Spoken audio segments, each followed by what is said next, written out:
back to the deep dive. Today, we're tackling mindfulness with you. Mindfulness. You got it. Our listeners looking for ways to get focused and de-stress and maybe feel a bit more grounded. And we found this super interesting article talking about 15 different mindfulness techniques. Yes. Some of them are pretty surprising. That's true. So to get us started, I always pictured mindfulness as something you do like in a quiet room, eyes closed, trying to like empty your mind. Right. Is that even remotely accurate? It's not quite that. Yeah. Quieting the mind can definitely be part of it, but mindfulness is more about like being aware in the moment. Okay. It's about noticing all the things that are going on inside you, like thoughts, feelings, sensations in your body, and just kind of observing those things. So it's not about like stopping your thoughts from happening, Yeah. but more about recognizing when they pop up. Exactly. Yeah. Or like shifting from, getting all caught up in those thoughts to just kind of being like, oh, hey, there's a thought. And what's wild is that all this mindfulness stuff can really impact, not just how you feel, but also like your physical well-being. No kidding. Really? So there's actual proof that it's more than just, a feel-good thing. Like, what are we talking about? Yeah. Studies have shown that it can like really make a difference with stress and anxiety. It's almost like putting on the brakes when you feel that like fight or flight thing kicking in. Right. And because it helps calm you down, it can help you focus better, handle your emotions better, and it can even like help your immune system. Wow. Okay. Color me intrigued. But real talk, starting anything new is a little scary. So like, how do you even start with this mindfulness stuff? Well, one of the easiest and most basic techniques is mindful breathing. Okay.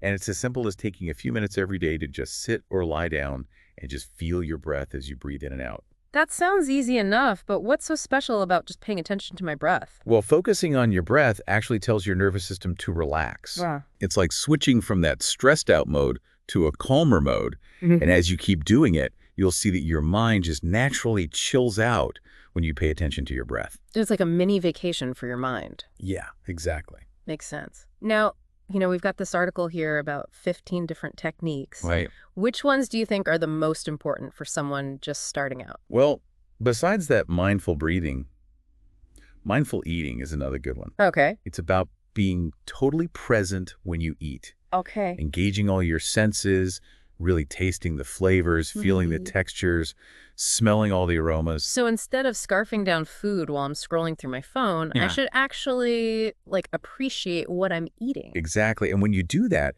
you might even find that you enjoy your food more and maybe make healthier choices and maybe even digest it better. I see. It makes a lot of sense. Like if I slow down and think about it, I might actually have a better relationship with food. What else stick out to you from the article?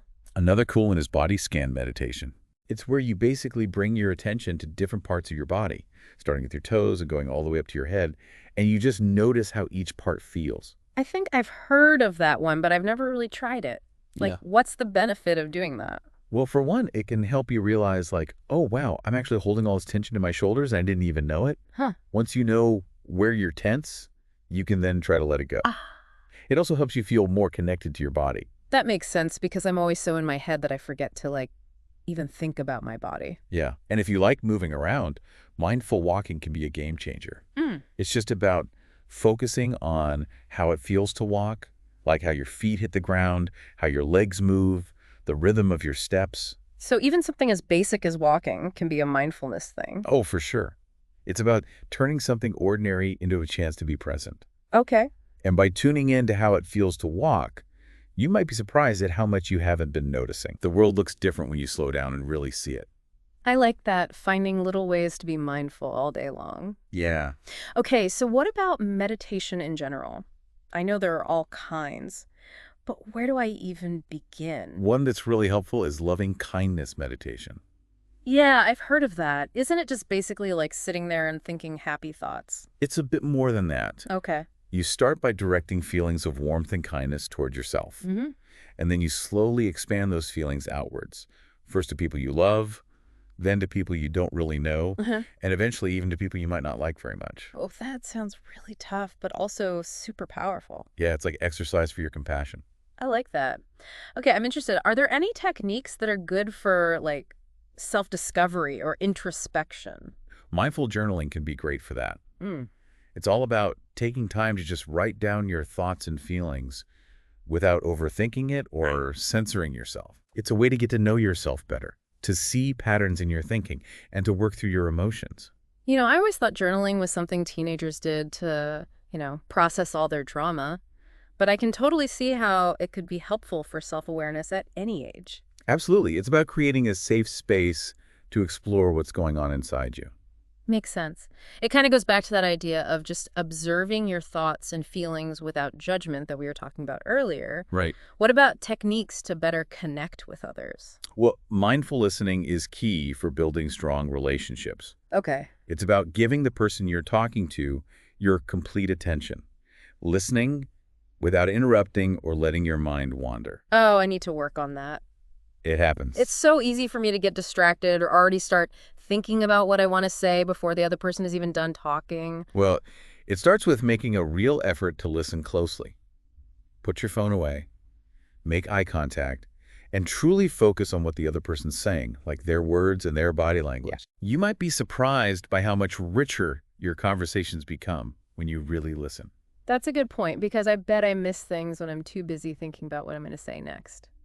Yeah. All right, so what about mindful technology use? Because I feel like that's a huge struggle these days, myself included.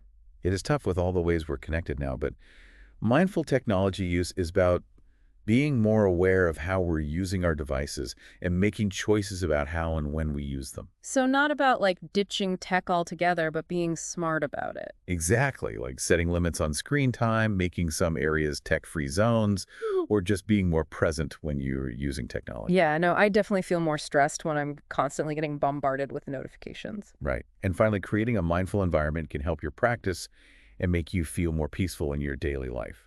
I love that. Okay, so what exactly does a mindful environment look like?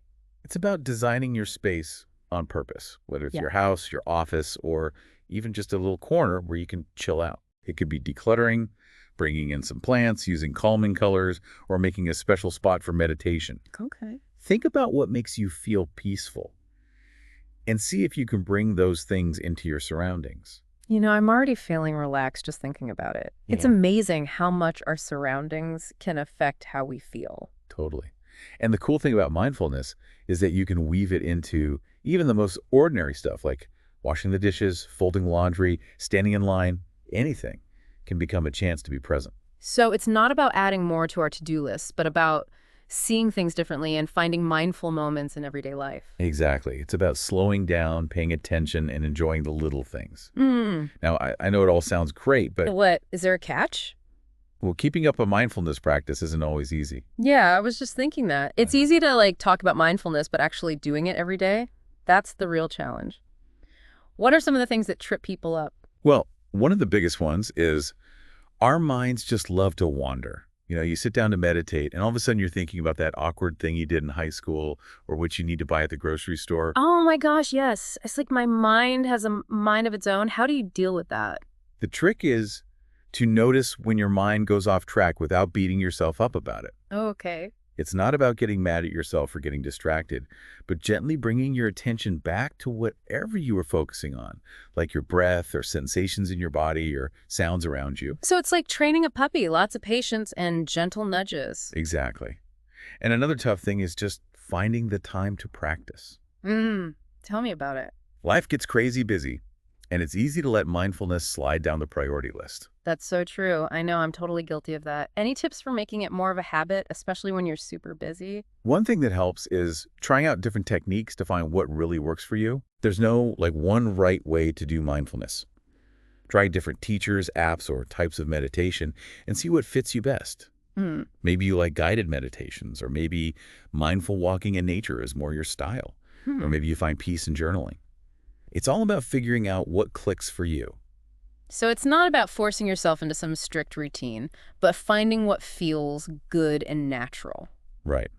And another tip is to start small. Okay. Don't try to meditate for an hour on your first try. Right. Begin with just 5 minutes of mindful breathing each day and gradually do more as you get comfortable. Some baby steps. Yeah, exactly. And be kind to yourself. Mindfulness is a journey, not a destination. There will be days when your mind feels like it's bouncing off the walls, and that's totally normal. Just acknowledge it and keep coming back to your practice. It's so important to remember that we're all human, right? Absolutely. So we've talked about a lot today, the basics of mindfulness, different techniques, and some of the hurdles you might hit. What do you think are the most important things for our listener to take away from all of this? I'd say the biggest one is that mindfulness is about being present. It's about tuning in to your thoughts, feelings, and what's going on in your body right now. Yes. It's not about making your mind go blank or trying to achieve some sort of blissful state. It's about just being with your experience as it is without judging it. I like that. And it goes hand in hand with the idea that mindfulness can actually make you feel better, less stressed, more focused, and even healthier. Exactly. And the other important takeaway is that it doesn't have to be complicated.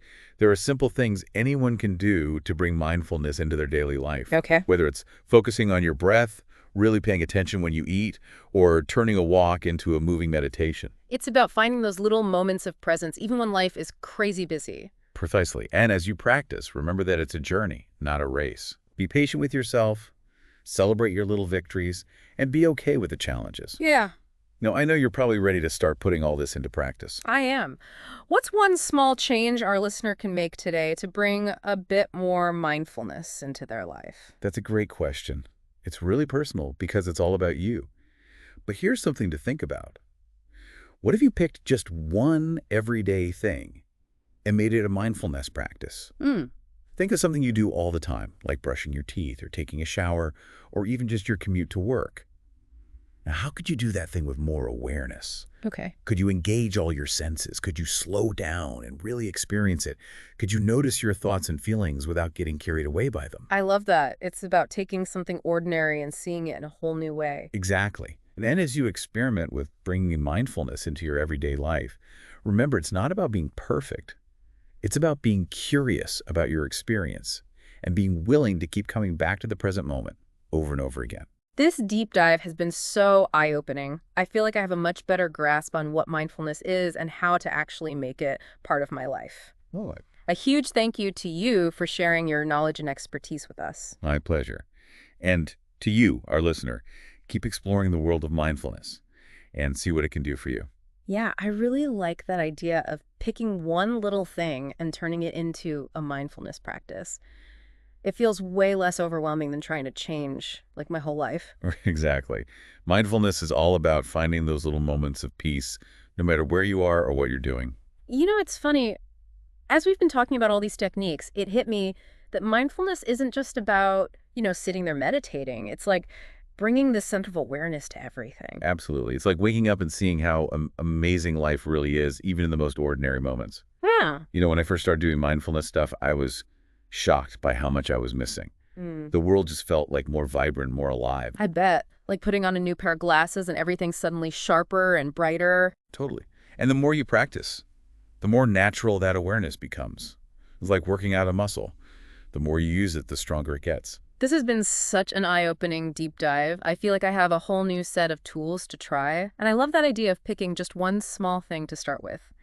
What would you say to our listener who's maybe feeling a bit overwhelmed by all the options? Keep it simple. Don't overthink it. Just pick one thing that speaks to you and try it for a few minutes each day. Maybe it's mindful breathing before you go to bed, or a mindful walk at lunchtime. Even little bits of practice make a difference. Great advice. And are there any resources or anything that might help as they're exploring all this? Oh, tons. There are apps like Calm or Headspace that have guided meditations and exercises. There are books and podcasts galore. And if you'd rather do it in person, there might be meditation groups or teachers in your area. It's good to remember that there's a whole community of people out there who are into mindfulness and can support each other along the way. Absolutely. And remember, mindfulness is a journey. It's a lifelong thing. There'll be good days and bad days, moments when it clicks and moments when you're like, ugh, this is hard.